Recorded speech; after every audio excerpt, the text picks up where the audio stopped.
Hey, if this is your last video, you're on the mountain. I have 2 pens that added more weight, and Dio ridiculed me for it, and he's right. Hey, what do you think of his pens? Nothing matters right now. Hey, like it goes. We're fucked. We're fucked!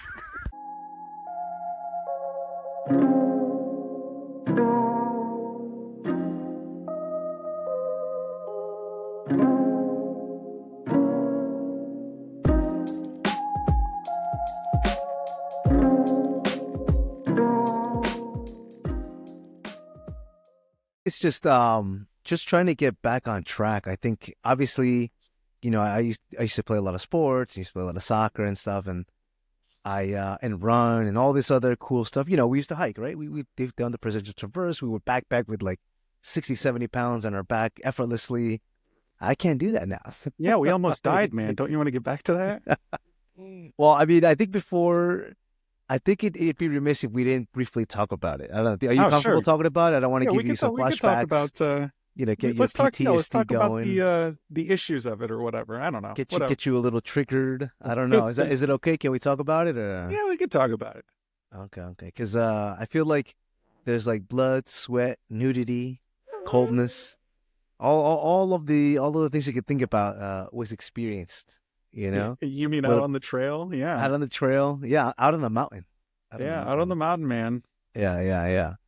So, I mean, I guess, tell me how you think, and I think some folks might have already seen the clips that we kind of prefaced some of the episodes with on YouTube. And it's Andrew, and I'm asking him, hey, man, any wise words before we hit the trail? It's like 3 in the morning. It's 3 in the morning, yeah. We're basically, we drove up to New Hampshire, couple-hour drive, just a bunch of us just loaded in the car with gear. We get to this motel.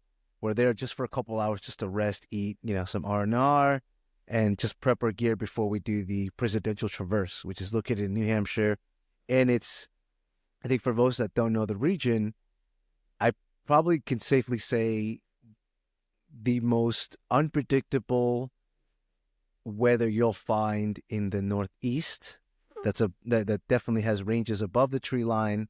I mean, I think matter of factly, it is like it's like where all the shit comes together, and Yeah. you'll even have like snow and ice, up to June at some points. And it's known for like a lot of deaths. I think it's had like the most deaths on the East Coast on a mountain range. So it's a presidential Yeah. traverse. You go through a couple of ranges of the these mountains like Mount Adams, et cetera, et cetera. So we get there and, we start the trail like at 4 a.m., right? It's like 3, 4 a.m. It had to have been 4 a.m. I don't think it was 5. Yeah, it was 4 a.m. before the sun was up, pitch darkness, and we got our gear, got our water. And the thing about this trail is that you really can't get off the mountain range. It's a bit of a trek to get back into civilization. It's just one big main road. It's on top of a mountain, and you got to get to the other side. And there aren't really too many paths. I think once you're like on a certain path or trail, that's it. Andrew, I'll let you tell the other half. Well, I mean, for like 4 months before the hike, you definitely were my coach. Thanks for telling me to do all those squats because they definitely saved a life. But yeah, I mean, we went up. What was it? What was the elevation there? By the way, those videos can be found on OnlyFans. Well, yeah, just we'll drop the name of that at the end of the next episode. Got to figure out a name. But what's the elevation there? Huh? I want to say it's 4,000 or 5,000 feet. Is that right? I thought it was higher. I think it's higher. Oh, it is higher, I think. Yeah. It's been so long Hold ago. on. Andrew, Yeah. Google it for the love of God. I'm getting off the Rat Boy Summer page. Just Yeah. The next episode is going to be just reviewing this guy's browser history. So brace yourself.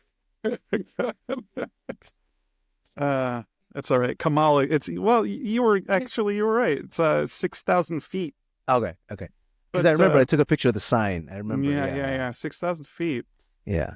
Anyway, but that wasn't the hardest part. Like, I'll No. let you go into. Go. I mean, we it took like 3 hours to get to the first peak. or not the peak, but the restaurant on top of the first mountain, right? Yep.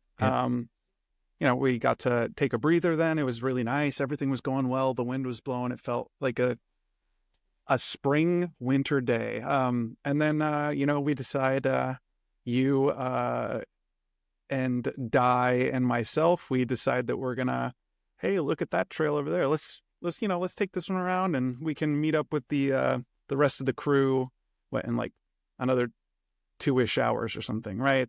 That was Yeah, the we idea. decided to summit one of the smaller Yeah. mountains that's on the trail. Yeah. But that's when it all started to get hinky. I think No. it started getting hinky before we even summited because, and you know what? I'm gonna put him on blast. Die, you did not train. You did not take it seriously. You thought it was a joke. You took 3 shits and 8 all before we even got to the top of the mountain. For the love of God, man, you were the slowest hiker I've ever met in my life. And I try to be a supportive person when I'm on the trail, dude. But I was trying to just tell you, like, this is dangerous. And you had no concept of it, man. I don't know why. You just did not have any concept of, like, the repercussions of taking your time, taking 3 to 4 meal breaks, taking 3 shits on the trail. Like, I think, like, that, not that he was the reason why, but he was definitely a catalyst.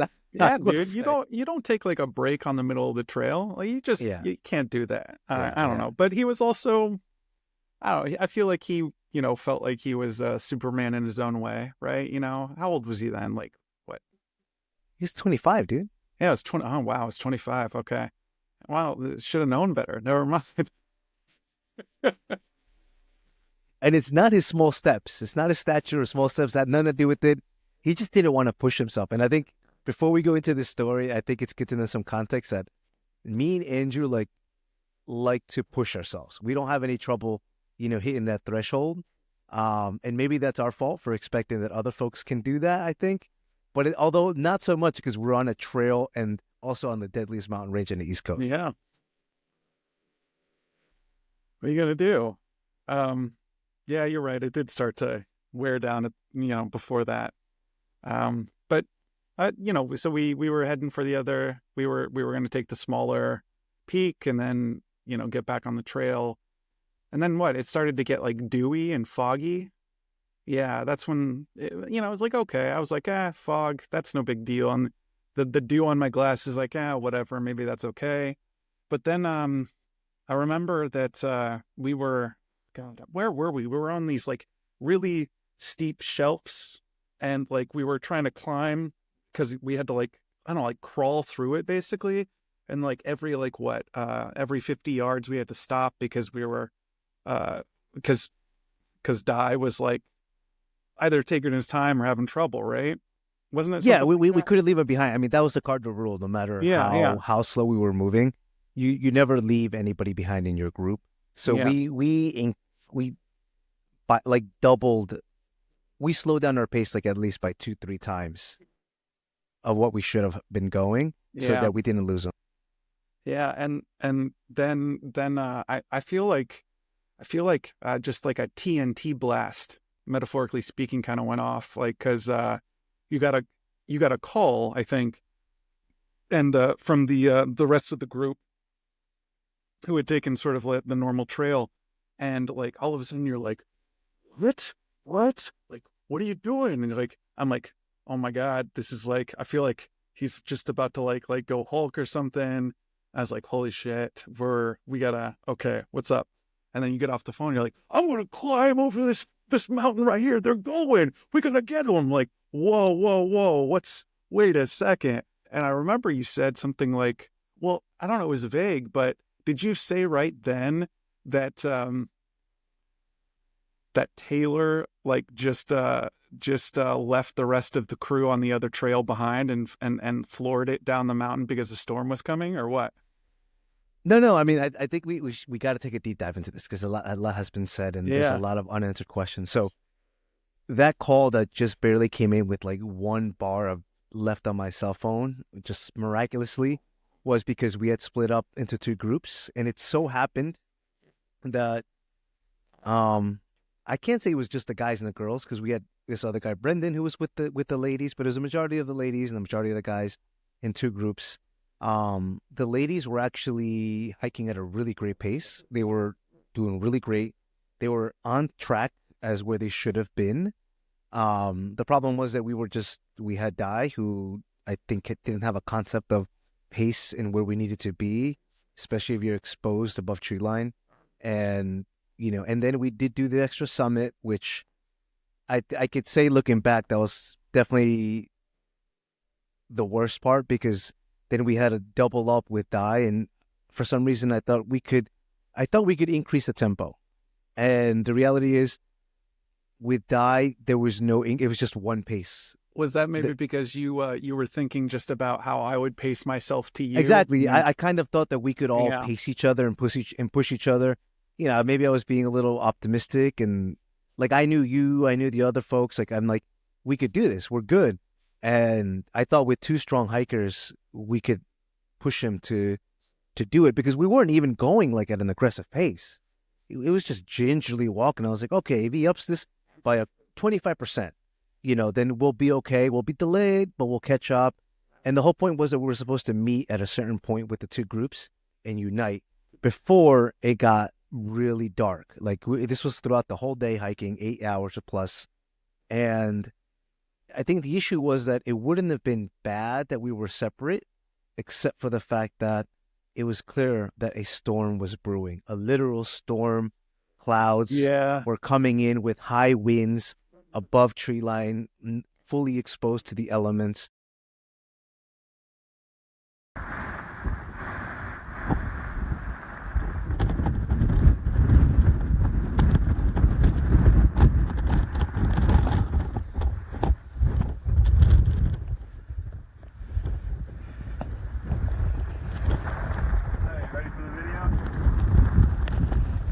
And it wasn't just the rain, obviously lightning and all this other stuff. There was like 30, 40 mile per hour wind that was also coming along with that. I mean, at least 30. I feel like it was 40 or higher, but it was higher. It was definitely higher. Yeah. And I think that call came through at a point where anybody that's hiked around or long enough and you're on the mountain knows that, oh, I need to get covered. I need to be in cover and not fully exposed with just rocks, right? And so that call comes in, and I guess we could say her name now. It's like it's been years, and you mentioned it earlier. So Taylor, who was like the strongest hiker who had hiked the Appalachian Trail parts of it. Yeah, she was doing that, and then so she was a good hiker, like no questions asked, and the most experienced.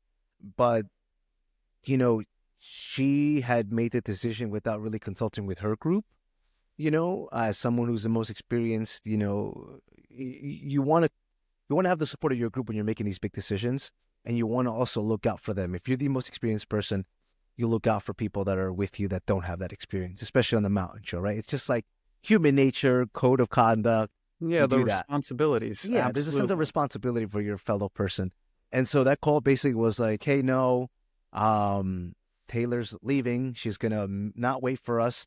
She's going to go to the next mountain range, which would then bring them down into the tree line.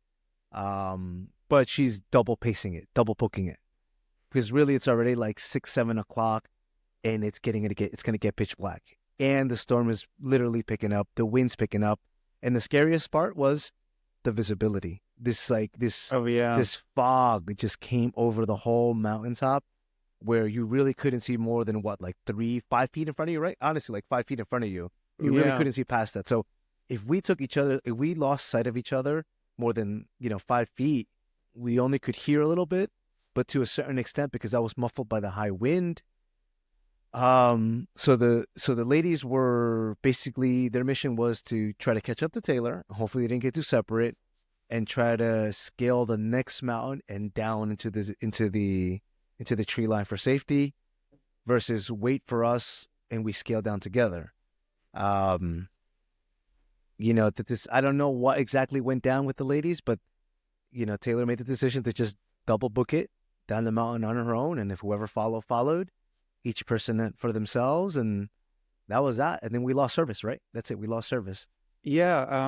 I mean, you were on your watch, and you kept trying to like do a call, but it just kept not connecting. And then, I'm actually kind of glad that we had that. In a weird way, that we had that high wind, because you were talking about the fog. And I remember when it was pitch dark, which again was like, what, 7:30 or something like that. And we had like that 40 mile per hour at least wind, that with the headlamps that you guys had, because I didn't have one, I felt like, like if the fog were there, we wouldn't have been able to see the rock formations that were set up on the trail before, right? Because they were what, like 20 yards apart or something? Well, yeah, and that's actually a really great detail, because for most folks that maybe haven't been on a mountain or trail long enough, when you're below tree line, they're marked on tree line. There's a reflector. If you have a headlight, it shines. But when you're above tree line, the only trail markers you have are rocks stacked up against each other. That is it. And these are really spaced out, really apart. Because just imagine, above tree line, you see nothing except grayness and like little rock formations. That's it. Yeah. And anyway, I'm just glad that the wind was there, because I feel like that pushed out at least the fog. Because I feel like it would have been way more difficult, and we would have taken more time getting back below tree line. But then what was it? It took did we actually book it, and was like an hour and a half to get back, or to the main area? How long was it? It took us 3.5 hours, three To and a get half back? to 4. Yeah, it did. Damn. Because at some point we were paralyzed on the trail. I don't know if you remember, we couldn't leave Die, obviously. Yeah. Like if he was moving slow before, he was moving even slower now. And it was pitch black. And then at a certain point, I know it took us 3.5 to 4 hours, because sleet started coming down. It started snowing. It was hailing. It was actually hail. Yeah. No, it wasn't sleet. I'm sorry. It was hail coming down. I You could remember actually the sideways hail. sideways hail that was just prickling your eyes. You really couldn't keep them open for too long. So the girls, they chose their path. Technically, they had by default, they had no choice. They had to follow. So we don't know if they were going to make it or not. But it came to a certain point where, like, all right, what do we have to do? We either get minimally below tree line, and find cover, or we scale the mountain down the mountain fully for like an 8 to 12 hour march. And also, it's pitch blackness going downhill. And I don't know about your experience, and maybe you could weigh in on this. For me personally, going downhill is actually slower than going uphill. Well, I mean, I'll just tell you what I was thinking when we were going back. You remember I was slipping every like bit because of I don't know what it was, but I just was like slipping and then like right back up. But one thing that I had in my mind was, well, we're not going to be able to get into any shelter when we get back to the what was like the country club restaurant at the top of the mountain. I was preparing myself for that whole hike down. I was like, I just figured that it was going to happen, and I was biting the bullet on it. I was like, fuck it, right? Got to do this. But on like mountain hikes down, I'm not sure. Maybe it is slower. I know that I like to do the maybe the less safe thing, and that's sort of like I just do hopping all the way down, onto like, rocks that are kind of like hard to grip. So I kind of like to do the bouncing and speedy down. But yeah, I think maybe it is slower in the long run. Well, also considering that the rocks were wet and high wind and poor visibility. And here's the other element. Ready? We were so exposed to the high winds and rain and water that essentially all our gear failed, right?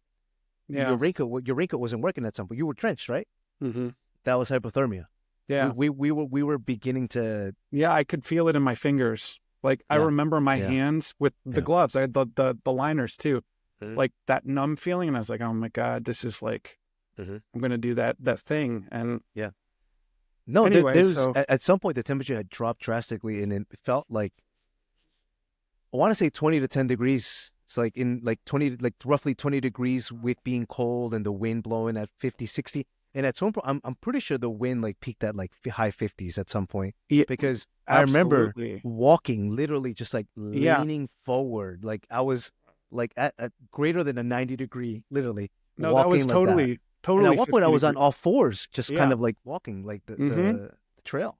And if we didn't say it already, it was like the dead of winter. Like we're talking, what month was that? Was that So February? it was October, It was but October. That's October right. in New Hampshire Yeah. though is like it's like January anywhere else. Yeah. In winter wise. So it was very cold. The elevation, the storm, all of that kind of came together and just made a perfect storm. I guess is the term, right? But then what you said after 3 hours, we made it back to the mountaintop lodge that was closed because it was winter. Right. So And it then was off season, yeah. we take the little connector trail down below tree line, and then we're like, well, what are we gonna do? Are we gonna like bust it down the mountain, or so we start looking around. I remember we're looking around for the like at the complex, the restaurant stuff. Everything's closed, of course, pitch black. And then I remember like, oh man, like it's elevated, so like you could get underneath the actual building, and there was a shovel there. That was crazy. So like, I forget who grabbed it, but I ended up with it first after we got it, and we found like a shack that was, I don't know, maybe like 15 yards away from the actual lodge, and there was a padlock on it, right? And so I was like, but my hands were like super dead and all wet, and I couldn't get it. And then, well, you take it up. Well, I think even Dai tried too, right? We're like, Dai's Yeah. got low base. He could maybe, he Yeah, could maybe do it. He didn't do it. And I immediately was like, okay, we either like this has to work, or else we're gonna have a very painful descent in pure darkness. And I will add this. I had really good hiking boots. I had my Solomon's, Yeah, I remember those. Gore-Tex, like, high tighty boots, and they failed at that point because the wind and the rain was so bad. It failed. My feet were wet at one point, and they were getting numb. And Yeah. so I just remember, like, you guys gave everything you had, considering what we endured. And yeah. I remember, like, after you struck everything with everything, like, you just gave up. I saw for a second, you're like, a moment of defeat for the first time on your face. And then you look to me. It was all like in slow motion. You're like, yeah, it was like that. Like, and like, it was just because we were so tired too. We're fatigued. We didn't eat. We had no water. We're practically out of water at this point too. Yeah. Oh, Dude. and I just I think I picked up a rock. I found the rock, right? Yeah, I found the rock, like I want to say like the size of a soccer ball, and and I noticed that one corner had like a little jagged edge sticking out, Okay. and I just remember I remember just slightly picking it up over my shoulder like this with two hands and just lunging at it, throwing it down with everything I could. I was maybe like 3 feet away with everything I had, and I just chucked it. And all of a sudden, all I remember is just bounces off the padlock, and the padlock bounces out. Yeah. And I was like, we look at each other. I'm like, oh my God, is this just worked? Maybe it was YouTube breaking it, weakening it, but whatever the case was, the padlock just snapped, and we're like, oh God, we have shelter for the moment. I'll let you take and over. I mean, I just remember one weird thing about the inside of the shack, right?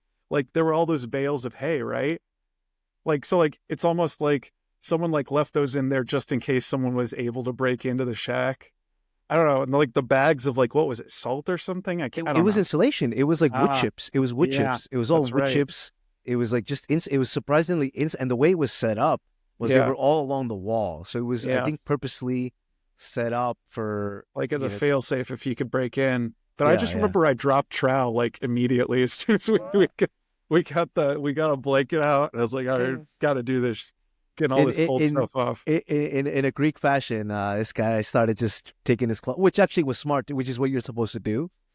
Take off your wet clothes. And although there's one crazy thing that we kind of overlooked, we didn't open a fire, right? We tried for a millisecond, and then I realized, dude, everything in this shack is highly flammable. Oh yeah, yeah, that would have been toasty. Yeah. But we made it into the shack. We were trembling. We literally, like, everyone took the clothes up. We had to because it was just so wet. I made the mistake of leaving my boots outside. I don't know why I left them outside. Yeah, I remember. We got up and they were frozen in the morning. That morning they were frozen, ice inside. So crazy. That descent was not fun. I just remember getting a text from, I forget, one of the gang. It it must have been like 9 o'clock, or no, not 9 o'clock. It must have been like 1 o'clock, midnight, because Right. it was a 3 hour hike back. And they were like, so, are you guys safe? I was like, yeah, we're like, did you get off the mountain? I don't know how I had signal, but I had signal barely. Mhm. And I sent the last text that I could, and I said, we're not off the mountain. We found shelter. We'll contact you as soon as we can in the morning. And then I just left it, under the blanket, and that was it. Dude, I remember waking up. I don't know if I told you guys this.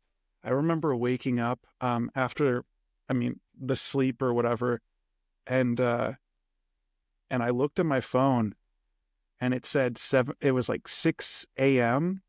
and I could still hear outside the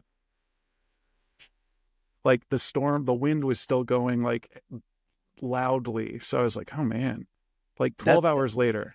that's a really good point. And I think that's one thing that we kind of left out was that the wind buzzing past us was deafening, right? Like Yeah. even when we were in the shelter, it looked like you were like in a hurricane. The wind was Yeah. so strong, and it was really the only shelter that's slightly. It was actually above tree line. It was above tree line. Yeah, Yeah. it was just fully exposed, so you could literally hear it. You could hear like the wood creaking of like the Yeah. 50, 60 mile per hour wind pushing against it, and to know it was still fucking cold inside. It wasn't like we're in there and it was warm. We were still shivering. Like I Oh think yeah. it took us a few hours to get dry, but we were still cold, still cold. I remember half my sleeping bag got wet, and so like it was just like a bad situation. But we managed to make it through the night. I think we slept just a few hours, right? We couldn't really sleep, even No, though we were exhausted. We were exhausted. I think because it was a cold, right? Like, we didn't have any heat source. Yeah, I think, at most I must have slept like 3 hours. So we Yeah, probably yeah, yeah, passed out at like 3 a.m. Because yeah, like I said, I woke up at 6 or 6:30, something like yeah, that. yeah, And then we got out of the shack somewhere like around like after 7, I think. yeah, yeah. Yeah. So yeah, that was our Gilligan's Island moment. Oh my God, dude. I just remember like the crickets there were when we got back to the hotel. hmm Just crickets and that. I, Yeah. I mean, like it's yeah. I think we reconnected with our group. I think like as we were descending and we had better service, you messaged them saying, "Hey, we're on track to like get to the trailhead. Like in 2.5 hours. Meet us like at 9 or 10 or something, right? Like 9. Yeah, something like that. Yeah, and they met us. Luckily, we met up, and it wasn't like you're alive, you made it. It was just like, yeah, it was a bit awkward. It was like an Yeah. awkward reunion to say the least. Oh yeah. Good times, right? Yeah, but I will say this though, like I'm glad that at least you were there to do that because I think we both had like a sense of urgency Yeah. and we look out for each other. We didn't separate, and I think sometimes you could speak to the human condition that some folks when faced with these type of things panic and like it's almost instinctual, right? Save Yeah. myself, right? Mhm. I think the evolved and like humane thing, is to stick around and obviously make the bad decision to like let me see if I can stay with this group and help them, right? Yeah. That goes against all Absolutely. instinct. It goes against all Yeah. instinct. But I but mean, I think it's the right thing to do. You're not going to leave, you know. I do too. The first thing we're taught is to think about ourselves, but got to think about what's happening with everyone else. But hey, I'm glad that I had the trial by fire with you. And hey, here you go, guys. Yeah. We're on Brown Olive podcast. No thanks to this guy, and we made it. Yeah. And I think it definitely, like, I could tell you, like, even professionally, like just outside, like the fact of that experience really helped shape me, I think, as an up and coming leader, like just as in even anywhere I'm at, I think, it helped me be certain of the type of person I want to be in these type of situations and the type of person that I, want to aspire is just to keep helping people no matter, how extreme things get. Like it's the bare thing you could do. And no, I think there was a lot of growth. I think I walked away with a lot of growth from that experience. You and me both, man. I mean, obviously I was a mess for a while after, but, I think one thing that I took away was, I wasn't like thinking, I don't know how other people think, but I wasn't thinking like, oh, I got to get out of here. I was like, what are we going to do? Right. Um, so, you know, just that was my automatic thought, not like I got to get out of here. And yeah, it just, was,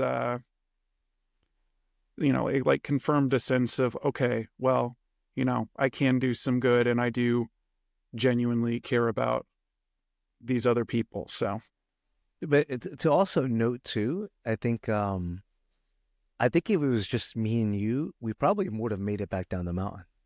I dude, think. like I said, I was Yeah, ready yeah, to yeah. do it. Yeah, right. We would have made it, but I think like that's where we paused for a second and needed to like go against our instincts and be like, okay, guy's not gonna make it back down the mountain. He's not. He's not gonna make it in pitch darkness. His headlamp probably about to die out.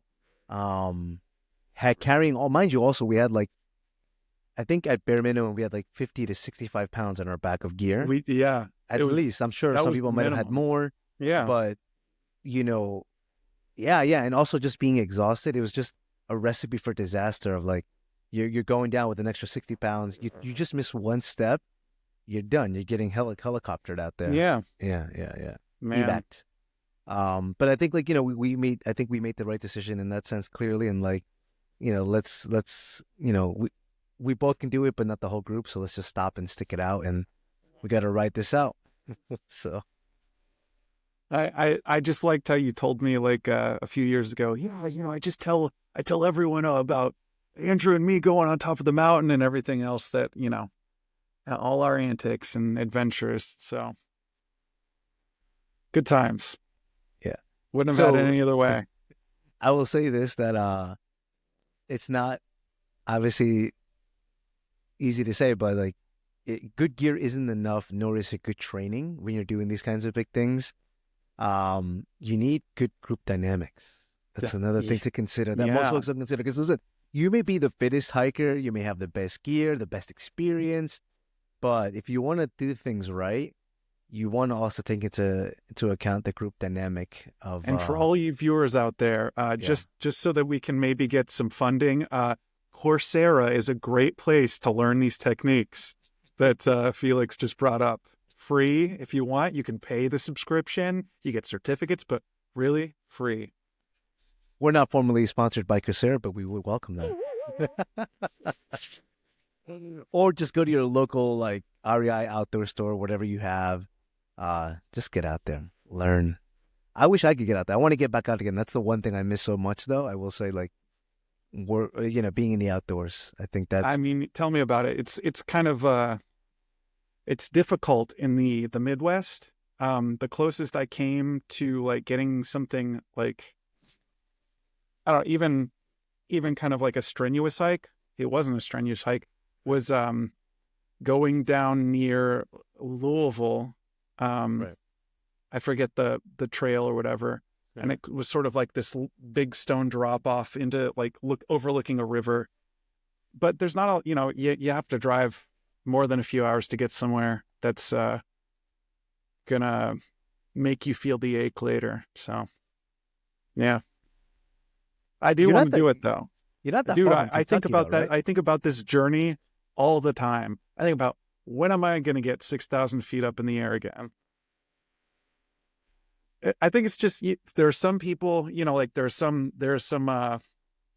people who are adrenaline junkies.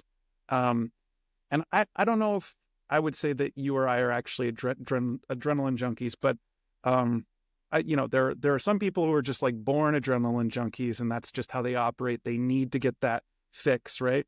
And then there are some people that are sort of like built for that kind of like higher intensity adventure or traverse. And we kind of like you said, push the limits, see what you can do, see how you can get better. Oh boy, man, that's a hell of a trip, though. I will say, hell of a trip, and a hell of a trip down memory lane. Yeah, and I look back at that, and I think I use it as a learning experience. And I encourage anybody who to continue to push themselves and challenge themselves. I think that really shows you what you're made of. And if what you're made of is not what you like, then at least you have the opportunity to get to improve on that, right? Like there's no real dose of real dose of reality than really seeing yourself at your weakest and at your most vulnerable. You're gonna get a cease and desist from REI. That's gonna happen. To note, we were former REI employees. If folks ask, we were. Yes. And that's why we were geared up. We knew about hiking. We were informed. We knew the trails. We did our homework. It wasn't like we just blindly went. But I think it's just like, when you're out, you can plan as much as you like, but when you're out there and you also take into account group dynamics and people, it's a whole different animal, whole different beast. Yeah. Just wild. No, Wild. it's a good memory, and I don't think I could do it again. I don't know, man. Could you do No? it again? I totally would. No, could you? Could you? Yes. Yeah, you think you could do? I mean, you're a fit guy. You're. I would just have to do. I would have to do 6 months of squats. That's probably what I would have to do, and cycle a lot more, I think. Yeah. But I feel confident that I could do a solid 7-hour hike. I mean, at least 7 hours without stopping. Yeah, I feel like even with an 80-liter on my back. Look at you! Look at this guy. Nice, dude. Nice. I still have my pack from our traverse too. So did me good. I'm This keeping shit's it. already past its quality. You know that, right? Things degrade after 5 years max. Like things, you'll bring it on the trail and that thing will disintegrate. The minute you take it off, it's gonna fall off a ledge, and that's it. And you're screwed. Oh yeah. But I would totally do it. You wouldn't do it. You wouldn't do it. You wouldn't. I think I would have to. I don't know. Circumstances. I would have to seriously train. No, I would need to seriously train again, and Yeah. I would need at least 6 months, Yeah. 6 months to get back to maybe the level where I used to be. Yeah. Less of those McDougal burgers. I know. Actually, that's what I might have tonight, dude. Sponsored. No, we're not sponsored by McDougal Burgers, but I'd appreciate it. No. I mean, it's okay. I had to get one of those burgers last week because I forgot my lunch. So what are you gonna do? Yeah. Sometimes you just gotta eat a tasty burger. Anyone that's starting to get out there on the trail, I would just add one thing, and this is me for any of the folks that are tech obsessed. I did not get lost in that trail at all because, I mean, I did look at the maps and it's kind of hard to get lost unless you go really off trail. But I did download, or I believe I already had the map on my watch, on my Phoenix. My Phoenix watch, which was really good at in case you do go off trail. Remember when we descended, we went slightly off trail, but I literally just looked at my watch and I was like, yeah, no, let's go a couple. Yeah, couple I do feet remember the other way. So, if you can dole out a little bit, get those things. It could be life-saving in the end. And honestly, don't underestimate Mother Nature. Do not. You will lose. You will lose to Mother Nature. Do you have a new watch? No, actually, I'm usually wearing it. I'm not wearing it this time. It's it's the same watch. It's the Phoenix. Did I get an upgrade? I think I might have maybe upgraded to the next level, but it's still an 8-year-old watch. I didn't get any of the newer new ones. I think I have the Phoenix 5X. That's the last one. They last forever. They're a tank. It's a good investment. And they have this indestructible glass, so in case you fall, it doesn't scratch or anything or break. Garmin has a great warranty. Garmin, if you want to sponsor us, always looking forward to that. But no, I think that's prep as much as you can, train everything you said. Are the key to getting out there. How would you say getting out there has helped your mental health? Oh, you mean in general, or Yeah. Yeah, I think that we have some scientific data now that proves, even more so than then, back in 2016 2017, that being out in nature, even forget this, 15 minutes, like already starts changing the way that your brain operates and processes nutrients, information, the gray matter, how it gets stimulated. So 15 minutes, if you just take 15 minutes out of your day to stand out in nature without your electronics and just enjoy it, and you do that for a whole year, you're already helping your brain out way more. So I would say that, yeah, it's definitely helped. It always helps. See, some folks wear Gucci, some folks wear Louis Vuitton. This guy wears merino wool, and merino wool is not cheap. So just know that. No, you know, I just wait several paychecks, and then I do a blowout, 3 socks, and then, okay, well, there goes however much that's already like $100. I mean, probably more. I mean, it's not every paycheck, but it's, yeah. Wool is the way to go. Like if I could indulge wool, I would get just wool everything. And wool is not just for this. You could also get light wool for the summer. But folks think wool is like, you know, winter, Arctic. Yeah, we're talking about the light wool, everyone. Merino wool. Yeah. You can wear that winter or summer.